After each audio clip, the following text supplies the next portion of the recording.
शेतकरी सध्या मेटाकुटीला आला आहे। केंद्र सरकारनं कांदा निर्यात बंदी केली आहे। दुधाला भाव नाहीयेत, शेतकऱ्यांना अनुदान मिळालं पाहिजे। तसेच पंचायत समिती आणि कृषी विभागाचे लाभ शेतकऱ्यांना मिळत नाहीयेत। अशा विविध मागण्यांसाठी आणि शासनाला शेतकऱ्यांचा आक्रोश दिसावा यासाठी येणाऱ्या 27 डिसेंबर रोजी जामखेड तालुका स्वाभिमानी शेतकरी संघटनेच्या वतीनं शहरामधील खर्डा चौकात भव्य असा आक्रोश मोर्चा आणि रास्ता रोको आंदोलन करण्याचं आयोजन करण्यात आलंय। तर या आंदोलनामध्ये हजारोंच्या संख्येने शेतकऱ्यांनी उपस्थित राहावं असं आवाहन स्वाभिमानी शेतकरी संघटनेचे तालुका प्रमुख मंगेश आजवे यांनी केलंय। दिनांक 27/12/2023 रोजी जामखेड तालुका स्वाभिमानी शेतकरीच्या संघटनेच्या वतीने शेतकरी आक्रोश मोर्चा व रस्ता रोको करण्यात येत आहे।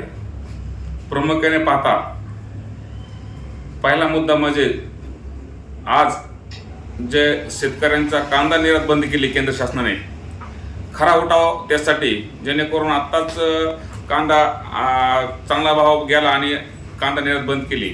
दुसरी गोष्ट म्हणजे दुधाचा भाव इतका कमी झाला आहे की जेणेकरून ते कसं दूध परवडणार। तिसरी गोष्ट जामखेड तालुक्यामध्ये जवळजवळ 34 गावं अनुदान येणे बाकी।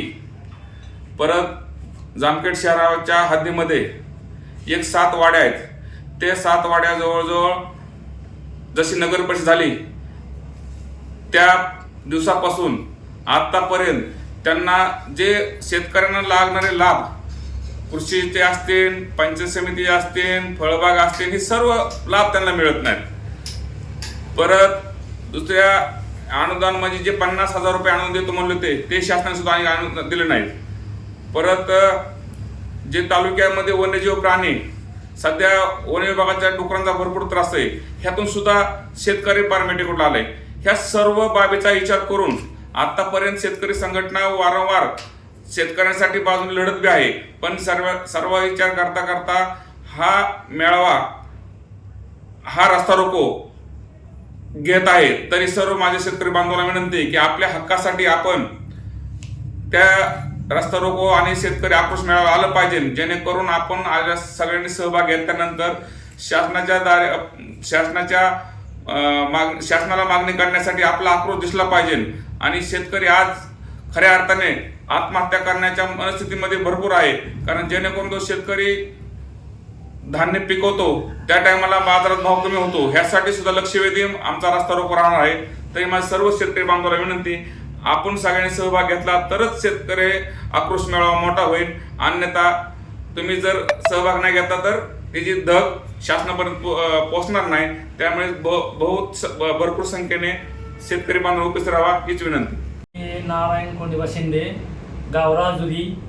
आता आमच्याकडे कांदा 2 एकर कांदा तयार आहे तुम्हाला सांगतो, पण निर्यात बंद झाल्यामुळं कांद्याला भावच नाही। 17, 18, 11 रुपये भाव आहे। त्यामुळं शेतकऱ्याची फार अडचण होत आहे।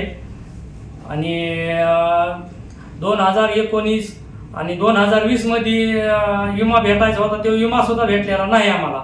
त्यामुळं आम्ही अजूनही अडचणीत आहेत। आणि 50,000 अनुदान भेटायचं होतं, पण ती सुद्धा भेटलं नाही। आणि एक आमच्या बंधूला भेटलं आणि मला भेटलं नाही, म्हणजे आता त्याला बी अडचणीतच आहे आम्ही आता पुढं।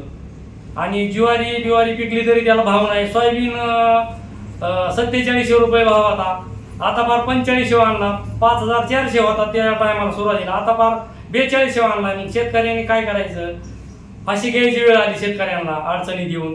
आणि लाईट टायमाला सुटत नाही, शेतकरी अडचणीच आहे आताबद्दल। हीच ना माझी नम्र विनंती।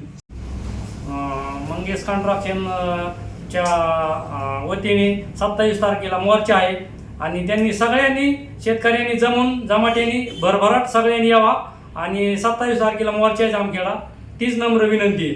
अशोक वीर, सी 24 तास, जामखेड।